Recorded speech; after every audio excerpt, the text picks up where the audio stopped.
Это новости экономики на Якутия-24, в студии Иван Лазаренко. Почти четверть россиян заявила, что их размер дохода находится на достойном уровне.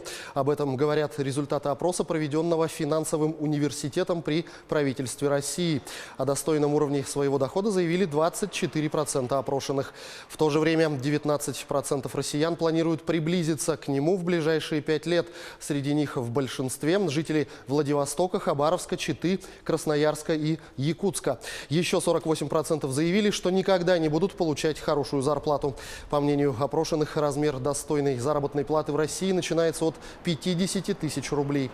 В набор благ, которые определяют качество жизни, вошли дом или квартира, автомобиль, доступ к хорошему лечению и обучению, качественное питание, занятия спортом или хобби, посещение культурных мест, а также возможность путешествовать. В отделениях Почты России планируется открыть точки продажи Fix Price. В ассортимент войдут непродовольственные товары широкого потребления, канцтовары, одежда и бытовая химия. Какое количество торговых площадок планируется открыть, остается пока неизвестным, однако речь идет о тестовых точках. Ожидается, что благодаря этому сотрудничеству жителей сельских и удаленных населенных пунктов удастся обеспечить доступными товарами, которые, как правило, продают только в городах.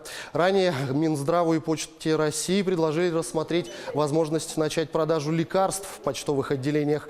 В операторе почтовой связи пообещали изучить предложение, однако оговорились, что для торговли лекарственными препаратами нужно соответствующее решение властей. Госдума России рассмотрит во втором основном чтении законопроект об обеспечении устойчивой работы российского сегмента интернета в случае отключения от глобальной инфраструктуры всемирной сети.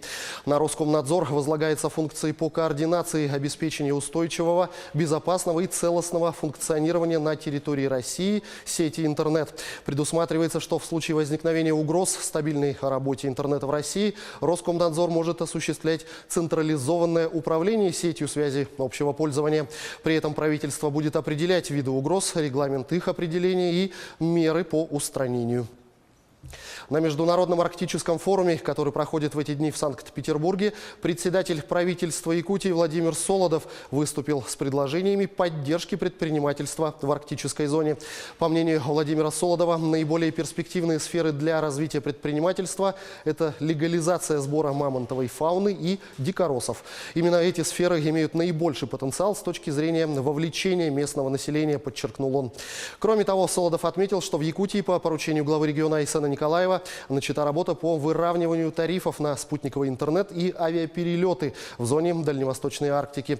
А для стимулирования туризма и снижения стоимости авиаперелетов разрабатываются механизмы компенсации стоимости топлива и обнуления аэропортовых сборов, которые в совокупности дают 50% себестоимости полетов. Тем временем на международном форуме глава региона Айсен Николаев сообщил о том, что Якутия готова к реализации крупных инвестиционных проектов с участием инвесторов из Китая, в том числе в сфере добычи полезных ископаемых и энергетики. Он выразил уверенность, что китайский бизнес, в особенности крупный, мог бы реализовать на территории Якутии большие инвестиционные проекты. Якутия обладает огромными ресурсами полезных ископаемых, в частности каменного угля и железных руд. Они расположены достаточно близко к транспортной системе, в первую очередь к железной дороге. За последние годы правительство России вложило огромные средства именно в создание инфраструктуры, сказал Айсен Николаев. Лидер республики также считает перспективной реализацию проектов в сфере сжиженного природного газа. На этом пока все. Оставайтесь в курсе экономических событий на Якутия-24.